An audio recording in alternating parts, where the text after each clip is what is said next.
에베소서는요, 여러분이 잘 알다시피 에베소 교회를 향한 하나님의 말씀입니다. 그런데 교회를 쓰였다고 해서 단순히 이제 교회만을 위한 말씀은 아닙니다. 왜냐하면 이제 이 교회는요, 그냥 어떤 기관이나 어떤 공동체만을 말하는 게 아니라 하나님의 백성들로 이루어진 공동체이기 때문에 그렇습니다. 그러니까 이게 뭔 말이냐면요, 이 말씀을 우리가 이중적으로 들어야 된다는 거예요.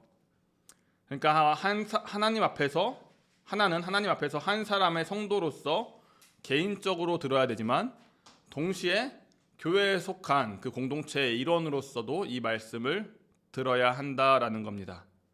그러니까 내 개인적으로 듣고 또 교회적으로 듣고 이게 필요하다는 거예요. 그래서 예를 들면 이제 하나님이 나를 귀하게 여기신다라는 말씀을 들었다라고 하면은 동시에 하나님께서 나뿐만 아니라 나와 함께 교회를 이루고 있는 다른 성도도 귀하게 여기시고 우리 전체를 귀하게 여기신다. 이렇게 적용을 해야 된다는 사실입니다. 자, 그럼 이제 본문을 살펴보도록 하겠습니다. 자, 먼저 15절 보겠습니다. 15절을 보면요, 바울은 에베소 교회의 믿음과 사랑을 들었다고 합니다. 그들은 주 예수를 믿었고 그리고 모든 성도를 사랑했습니다. 그래서 바울은 그들을 기억할 때마다 감사했다고 말합니다. 그런데 오늘 본문에서 우리가 주목해야 될 것은 첫 번째로 지금 바울이 감사하고 있는 대상은 에베소 교회가 아니라 하나님이라는 사실입니다. 그러니까 지금 에베소 교회의 어떠함에 대해서 들었어요. 근데 지금 에베소 교회에 대해서 감사하는 게 아니라 하나님에 대해서 감사하고 있다는 거예요. 그렇다면 왜 하나님께 대해서 감사하냐? 그건 에베소 교회가 대단해서 믿음과 사랑을 가진 게 아니라 그 교회가 되게 열심히 사랑을 잘해서 그래서 그들에게 특별한 능력이 있어서 사랑을 하는 게 아니라 그들 가운데 하나님이 역사하셨기 때문에 하나님을 찬양하는 겁니다. 하나님을 감사하는 거죠. 그러니까 좀 오늘날 표현을 바꾸자면 지금 바울은요, 어떤 교회를 보면서 목회자의 대단함이나 뭐 성도의 헌신이나 어떤 탄탄한 시스템을 보면서 그런 것들을 보고 그 교회에 대해 감사하는 것이 아니라 지금 교회 안에 일하시는 하나님께 포커스를 둔 겁니다. 그렇다면 이게 우리에게 시사하는 바가 있죠. 그게 뭐냐? 오늘날 우리가 교회를 바라보는 시선 또한 그래야 된다라는 거예요. 우리는 무의식적으로 교회에 대해서 평가할 때 무엇이 있어서 좋은 교회라고 생각하고 또 무엇이 없어서 부족한 교회라고 말은 하지 않지만 아쉽다라고 생각을 하면서 이게 더 발전됐으면 좋겠다라고 생각을 합니다. 그게 어떻게 보면 탁월한 목회자일 수도 있고요, 교회의 시스템일 수도 있고요, 뜨거운 많은 예배 드릴 수도 있고요, 어떤 훈련 시스템일 수도 있고요. 그런데 이런 것보다 지금 바울은 이런 걸 본 게 아니라 이런 거에 포커스를 둔 게 아니라 교회 안에 역사하시는 하나님에 주목했다라는 겁니다. 그러니까 저희도 우리가 이런 시선을 가졌으면 좋겠습니다. 다른 무언가를 보기 전에 그 교회의 주인이신 그 교회 가운데 역사하고 계시는 하나님을 발견하는 그 먼저 1차된 시선이 우리에게 필요하기 때문에 그렇습니다. 그리고 무엇이 있든 없든 그것이 교회의 어떠함을 더 잘 나타내주냐? 그렇지 않기 때문에 그래요. 왜냐하면 하나님이 함께 하시면요, 그 교회는 이미 그걸로 충만하기 때문에 그렇습니다. 제가 종종 드는 비유인데요. 자, 1과 2 중에서 뭐가 더 큽니까? 2가 더 큽니다. 근데 1에다가 무한을 더하고 2에다가 무한을 더합니다. 뭐가 더 큽니까? 비교할 수 없습니다. 같습니다. 왜 그렇죠? 무한함 때문입니다. 이처럼 마찬가지라고요. 1과 0이라 할지라도 아무것도 가진 거 없고 100이라 할지라도 한쪽이 무한하신 하나님이 계시면 그 1과 100은 아무 의미가 없다라는 겁니다. 이처럼 우리의 시선이 이 1과 100 자연수의 시선을 꽂힌 게 아니라 무한수이신 하나님께 꽂혀 있기를 바랍니다. 자, 이어서 바울은 에베소 교회를 위해서 기도합니다. 자, 그렇다면 뭐라고 기도하냐면요, 보통 제가 요즘 저한테 여러 가지 이제 인사들이 많이 옵니다. 응원들이 많이 오죠. 목사님 힘내세요. 제가 사람이 많아지게 해달라고 기도하겠습니다. 물질이 부족함이 없도록 기도하겠습니다. 이런 응원의 기도들이 와요. 물론 그 기도들의 어떤 진정성이나 그런 것들은 알겠습니다. 그런데 바울은요, 에베소 교회를 위해서 뭐라고 기도하냐면요, 사람이 많아지게 해달라고 기도하지 않고요, 물질의 부족함이 없게 해달라고도 기도하지 않습니다. 그러니까 바울의 기도는 단순히 형편이 더 나아지게 해달라고 말하는 기도가 아닙니다. 그래서 바울은 지금 무엇을 구하냐? 에베소 교회에 지혜와 계시의 영이 임하기를, 하나님 에베소 교회에 지혜와 계시의 영을 주시기를 기도합니다. 그리고 그 지혜와 계시의 영을 달라고 기도하는 그 목적은 하나님을 알기 위함입니다. 물론 에베소 교회 사람들은요, 이미 교회로서 예수를 믿는 사람들이에요. 하나님이 누군지 모르는 사람들이 아니라는 거예요. 그런데도 바울은 그들이 더 하나님을 더 알게 해달라고 기도한다는 거죠. 왜 그렇습니까? 하나님을 안다는 게 한 번으로 끝나는 게 아니기 때문에 그래요. 어느 정도 선에서 끝나는 일이 아니기 때문에 그렇습니다. 자, 한 가지 예를 들어보겠습니다. 사실 우리는요, 무언가를 깊이 알아갈 때 큰 기쁨들이 있습니다. 예를 들어 저 같은 경우는 커피죠. 최근에 처음에는 원두를 그냥 갈고 물을 부으면 끝인 줄 알았습니다. 근데 조금씩 알게 되고 그 세계에 들어가기 시작하니까 점점 다른 세계가 펼쳐지는 겁니다. 원두와 물, 시간과 온도, 이거에 따라서 맛과 향이 그냥 쭉 달라진다는 것을 알게 됐습니다.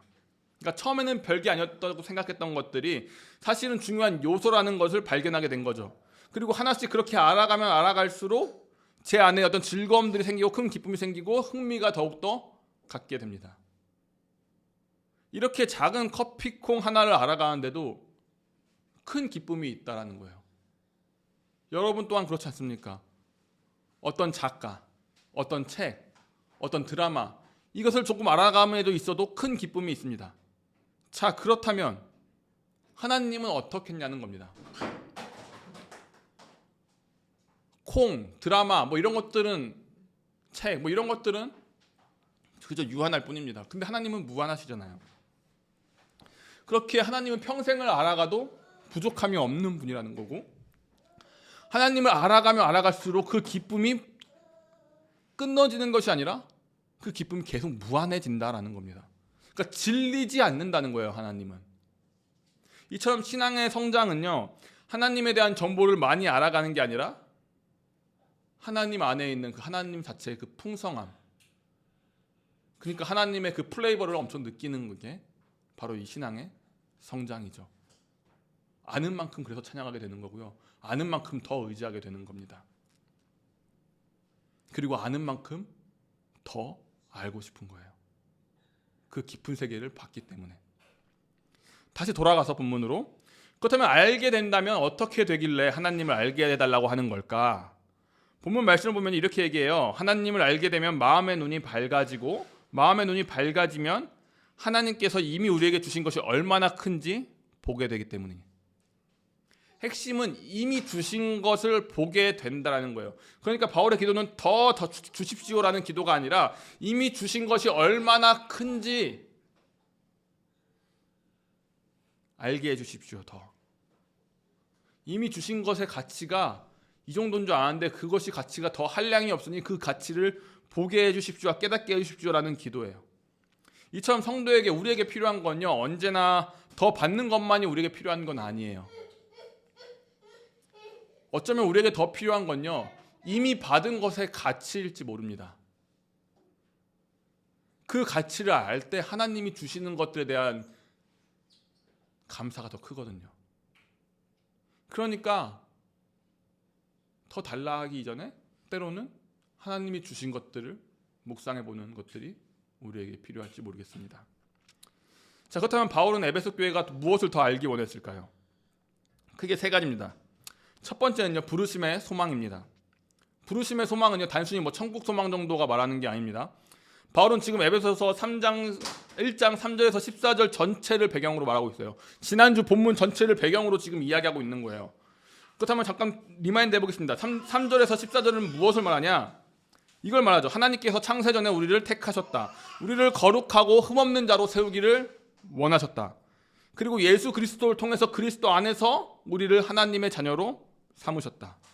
또한 우리를 하나님의 기업으로 삼으셨고 성령으로 인치셔서 하나님의 소유임을 확증하셨다. 이게 어떻게 들립니까?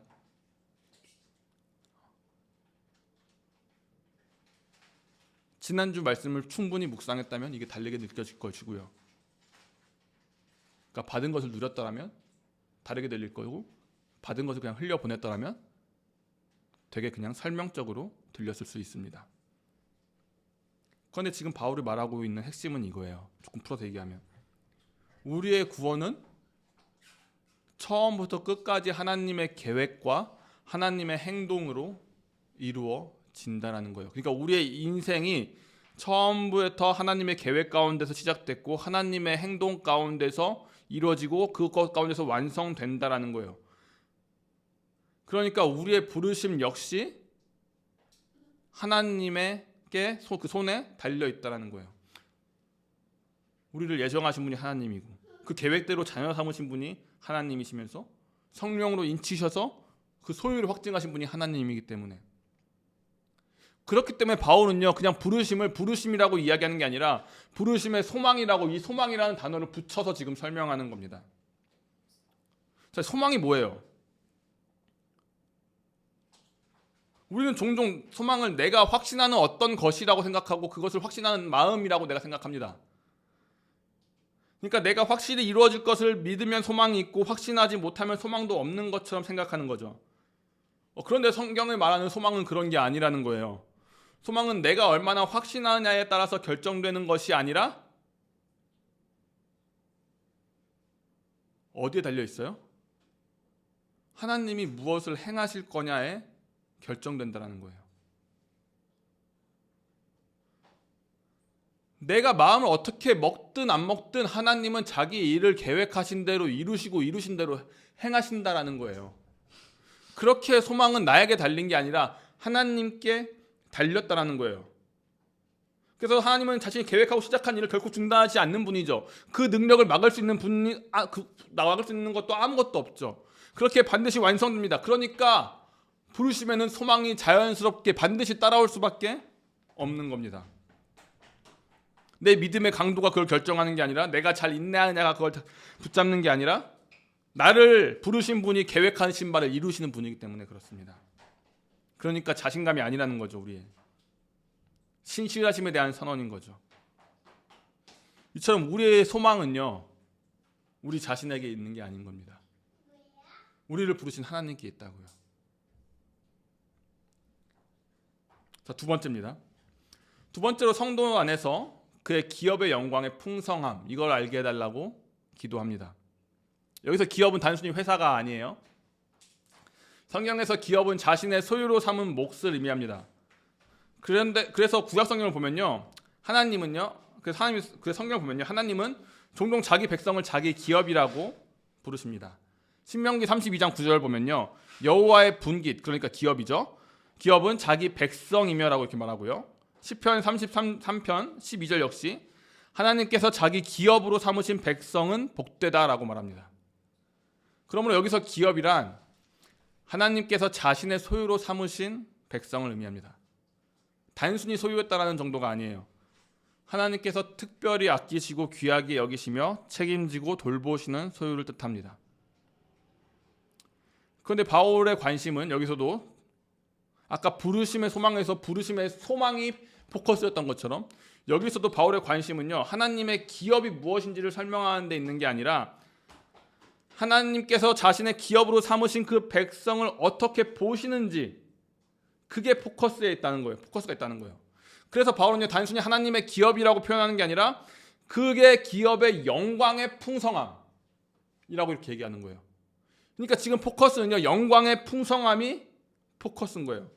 그러니까 다시 말해서 지금 바울은요, 하나님의 영광이 얼마나 큰지를 설명하는 게 아니라 하나님께서 자신의 기업으로 삼으신 그 백성이 얼마나 영광스럽고 존귀한 존재인지를 지금 말하고 싶은 거예요. 그러니까 너희가 얼마나 존귀한 존재인지, 너희가 얼마나 하나님 앞에 귀한 존재인지 알게 하기를 내가 기도한다 라고 지금 바울은 이야기하는 거예요. 왜 그래요? 우리가 우리 자신을 하나님이 우리를 보는 것처럼 그렇게 봐야 되는데 그렇게 보지 못하기 때문에 그렇습니다. 우리는 현재 자신의 모습에만 꽂혀있기 때문에 그렇습니다. 근데 하나님의 관점에서 조금 더 시선을 줌을 당겨서 보자고요. 계획하시고 이루셨고 이루시고 있고 앞으로 완성하실 거라는 거예요. 그러니까 내가 여기서 흔들리는 게 백날 흔들려봤자 완성된다니까요. 그러니까 내 연약함을 보고 낙심하고 실패를 보고 좌절하고 이럴 필요가 없다는 거예요. 그리고 또 어느 순간 자신이나 우리가 이런 시선에 갇혀서 나에 대해서 또 다른 성도를 쉽게 평가하기도 하죠. 근데 하나님은 우리를 그렇게 보지 않는다니까요. 나만 그렇게 보는 게 아니라 다른 사람도 그렇게 보지 않는다고요. 하나님은 우리를 창세전에 택하신 백성으로, 처음부터 예정한 백성으로, 그리스도의 핏값 주신 백성으로, 가장 값어치 있는 백성으로, 성령으로 약속을 주시는 그 백성으로 보신다는 거예요. 물론 우리가 대단해서가 아니죠. 원래 우리가 영광스러운 존재였기 때문도 아닙니다. 우리의 영광은요, 우리에게서 나온 게 아니라 하나님의 은혜 가운데서 나온 겁니다. 그러니까 여러분이 나의 가치, 내 가치를 발견하고 싶을 때, 아니면 누군가가 가치 없어 보일 때, 그때 어떻게 해야 되냐? 우리 자신에게, 또 그 사람의 모습에 집중해서는 안 된다는 거예요. 우리 자신을 돌아보면 돌아볼수록 남는 게 뭐예요? 끊임없이 반복적인 죄를 저지르는 모습 아닙니까? 똑같은 문제에 계속 넘어지는 우리 아닙니까? 그리고 또 다른 사람의 모습을 볼 때 어때요? 한 번 꼴보기 싫은 모습이 끝까지 꼴보기 싫어요. 그게 유난히 더 커 보입니다. 보면 볼수록. 근데 우리의 가치는 거기에 있지 않다고요. 우리 안에 있는 게 아니라 우리를 부르시고 구원하시고 자신의 것 삼으신 하나님께 있다라는 거예요. 그러니까 하나님을 알게 될수록 우리는 비로소 하나님께서 우리를 얼마나 가치 있는 존재로 여기시는지, 귀한 존재로 여기시는지 알게 된다는 거예요. 그러니까 자신에 대해서 다른 사람에 대해서 평가절하할 수 없는 거죠. 하나님께서 귀하시게 여기는 존재를 하찮게 여길 수 없는 겁니다. 그러니까 어쩌면 문제는요, 우리에게 영광이 없는 게 아니라, 그 사람에게 영광이 없는 게 아니라, 문제는 뭐냐면 하나님께서 우리 안에 두신, 그 사람 안에 두신 그 영광을 아직 보지 못하고 있는 우리의 상태, 이게 문제라는 겁니다. 그래서 마음의 눈이 밝아지기를, 지혜와 계시의 영을 주사, 그래서 알게 하시기를, 이렇게 그래서 바울이 기도하는 겁니다. 그러므로 하나님께서 우리를 귀하게 여기신다면 함께 교회를 이루는 다른 성도들 또한 마찬가지라는 거예요. 평가할 수 없습니다. 우리는 심판자가 아니에요. 평가한 자가 아니에요. 하나님은 지금도 우리 모두를 자기의 백성을 영광스러운 기업, 영광의 풍성함으로 바라보시기 때문입니다. 자, 세 번째입니다. 세 번째는 믿는 우리에게 베푸신 하나님의 능력의 지극히 크심입니다. 바울은 여기서 능력을 설명하기 위해서 여러 단어를 겹쳐서 설명합니다. 그래서 말씀을 보면요, 능력, 역사하심, 힘의 위력, 이런 어떤 힘과 관련된, 파워와 관련된, 그 능력과 관련된 표현을 쏟아내요. 지금 그러니까 계속 뭐 능력이 관련된 이 얘기들 하는 거예요. 왜 이 이야기를 해요? 지금 이 힘의 어떤 힘인지를 말하고 싶은 거예요. 그 능력이 얼마나 압도적인 능력인지를 말하고 싶기 때문에 끊임없이 반복적으로 이야기하면서 단어를 바꿔가면서 설명하는 겁니다. 그렇다면 이 힘이 어떤 힘이냐? 이 힘은요, 이 능력은요, 앞에 두 가지와 연결되는 능력입니다. 부르심의 소망, 하나님의 기업의 풍성함. 자, 왜 부르심의 소망이 확실해요? 왜 하나님의 기업이 안전합니까? 하나님께서 그것을 이루실 능력이 지극히 크기 때문에, 힘의 위력이 지극히 크기 때문에 그렇습니다. 그러니까 하나님께서 우리를 위해 준비하신 그 미래는 불안정하지 않다고요. 하나님께서 자기 기업으로 삼으신 그 교회는 버려지지 않는다고요. 그 기업의 일부인 여러분은 버려지지 않는다라는 거예요. 그걸 지금 바울이 표현하고 있는 거예요. 아니, 널 붙잡고 있는 능력이 이런 능력이라니까? 그 힘의 위력으로 널 불렀어. 그 힘의 위력의 풍성함이 너야. 그러니까 불안 좀 하지 마. 지금 이렇게 얘기하는 거예요. 그러니까 이걸 조금 더 시대적으로 이야기 표현해서 바꾸면요, 바울이 이렇게 능력을 강조하고 있는 건 당시 에베소 성도들이 살아가던 환경과 관련이 있어요. 지난주에 반성 목사님이 조금 얘기해줬지만 에베소에는요, 거대한 아테미 신전이 있었고요, 그리고 황제 숭배가 있었고 마술과 주술이 성행했다라고 해요. 그래서 사도행전 19장을 보면요, 바울이 에베소 교회를 가게 되는데 그곳이 복음을 받아들여서 변화되게 되니까 어떤 일들이 일어나냐면 값비싼 수많은 마술책을 다 끄집어 가지고 나와서 다 그걸 불태워버립니다. 그만큼 이곳이 이런 것들이 성행했다라는 거예요. 그리고 눈에 보이는 현실도 마찬가지였어요. 로마 제국의 어떤 강력함, 막강한 군사력, 경제력, 정치적 권세, 이런 것들이 눈에 너무나도 훤히 보이는 곳이었다라고요. 특히 황제의 이름은 절대적인 권위를 가진 것처럼 보였어요. 그의 말 한마디면 뭐든지 그냥 쑥쑥 바뀌니까요. 허가가 필요 없으니까요. 그런데 그에 비하면 자기들의 모습은 어때요? 자신들과 자신들이 속한 교회는 이런 권력과 이런 어떤 막강함에 비하면 너무나도 보잘것없어 보이는 거예요. 아니, 대체 우리가 할 수 있는 게 뭐지? 대체 바꿀 수 있는 건 뭐고 바뀌는 건 뭐지? 이런 상태였다고요.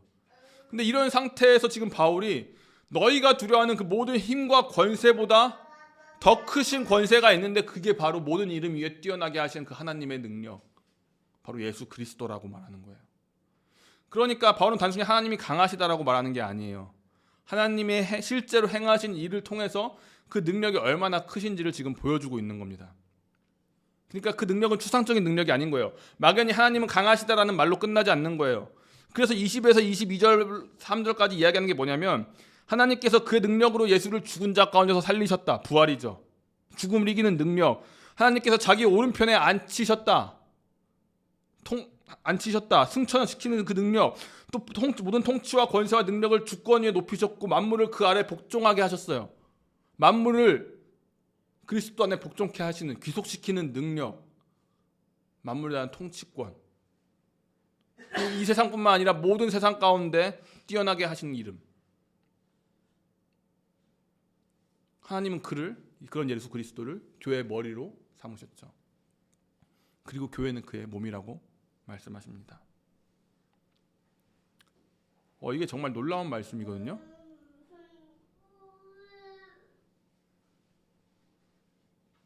근데 이게 우리한테 잘 보여지지 않는 게 문제인 거예요. 정말 너무나도 깊이 있는 말씀이고 이걸 알게 됐을 때 정말 소름이 끼치고 전율이 돋을 정도의 하나님의 은혜의 말씀이에요.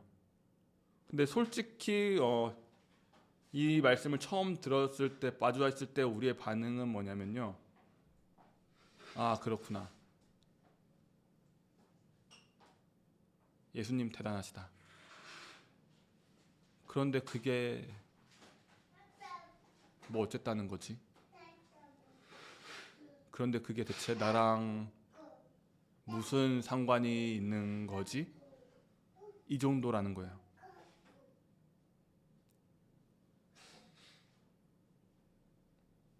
그렇다면 왜 이런 일이 일어나냐?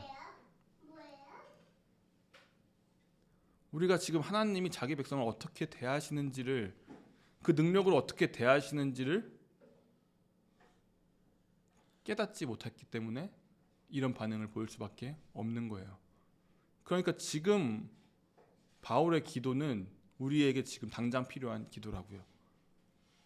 알게 하여 주시기를 기도합니다.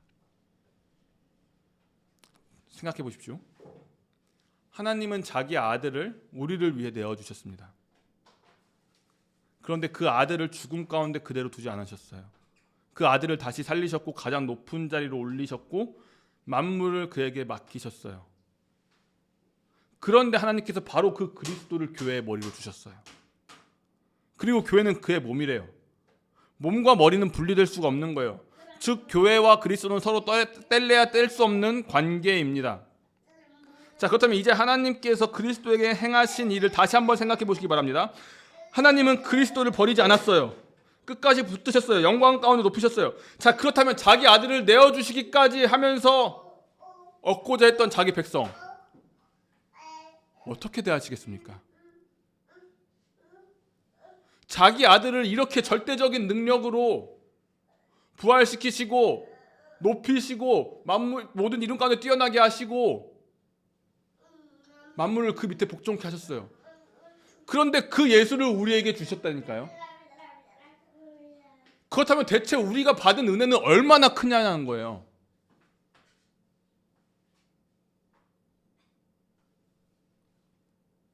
하나님이 자기 아들을 이렇게 대했는데 그 아들을 주면서까지 산 우리는 얼마나 더 귀하게 여기겠냐라는 거예요. 그 능력으로 우리를 붙들지 않겠냐는 겁니다. 그러니까 지금 그리스도를 향한 하나님의 능력은요, 먼저 1차적으로 그리스도를 위한 능력처럼 보이지만 결국에 이 능력이 누굴 위한 능력이냐? 자기 백성을 위한 능력이라는 거예요. 그리고 그게 바로 우리라는 거예요. 그 능력으로 지금 우리를 하나님이 부르셨고요.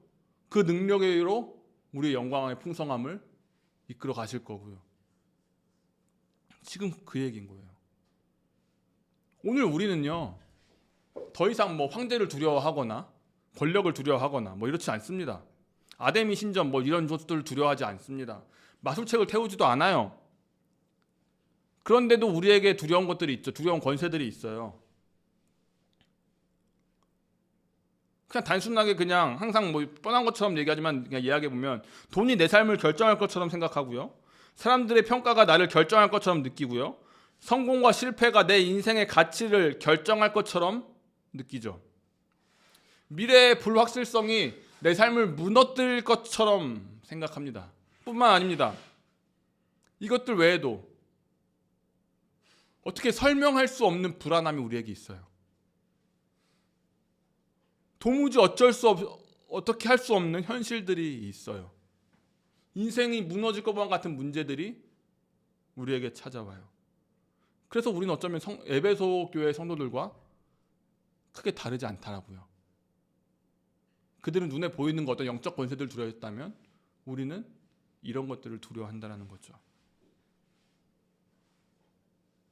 자, 그런데 저는 이런 상황에 있는 저와 여러분에게 이런 말을 그냥 과감히 던지고 싶어요. 그런데 그게 무엇이든 날 두렵게 하게 하든 날 삼키려 하고 하든 그게 무엇이든 무슨 상관이냐. 나를 흔드는 게 그 무엇이든 뭔 상관이야. 이렇게 말하고 싶습니다. 왜요? 왜 이렇게 말할 수 있습니까? 하나님의 능력의 지박체인 그리스도가 우리의 머리고 우리는 그의 몸으로서 그와 연결된 존재이기 때문에 감히 이런 말을 할 수 있는 겁니다. 그 불안만 보면 답이 없지만 나를 능력으로 붙잡고 계신 하나님을 바라보면 아니 그게 와도 뭔 상관인데 하나님이 그의 능력으로 나를 붙드시는데 그리스도를 일으킨 그 능력으로 나를 지금 돌보시는데 그게 뭔 상관인데 지금 잠깐의 시련은 장차 누리게 될 큰 영광의 지극히 작은 것에 불과할 텐데. 그러니까 이런 거예요. 무엇이 우리를 무너뜨릴 수 있겠냐고요. 무엇이 우리를 삼킬 수 있겠습니까? 무엇이 우리를 하나님의 계획을 흐트러 버릴 수 있겠냐는 거예요. 그 계획을 어떻게든 이뤄 가시는 분인데, 자기 아들을 희생시키시면서까지도 이뤄 가시고 그것이 얼마나 확실하신지 보여주신 하나님이신데,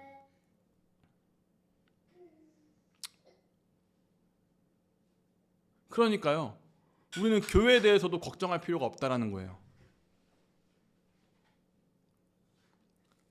어떤 사람들은 걱정할 수 있어요. 개척했는데 사람이 없어서 걱정할 수 있고요. 재정이 부족해서 걱정할 수 있고요. 앞으로 우리의 미래가 어떻게 될까 걱정할 수 있습니다. 저도 솔직히 그래요. 그런데 이 말씀 보니까 다르게 느껴지더라고요.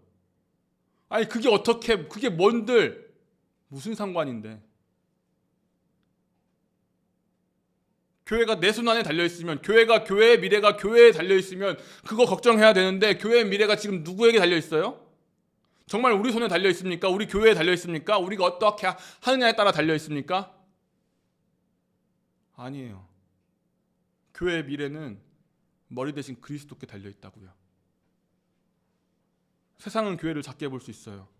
우리 역시 교회를 보면서, 우리 스스로를 보면서 낙심할 수 있어요.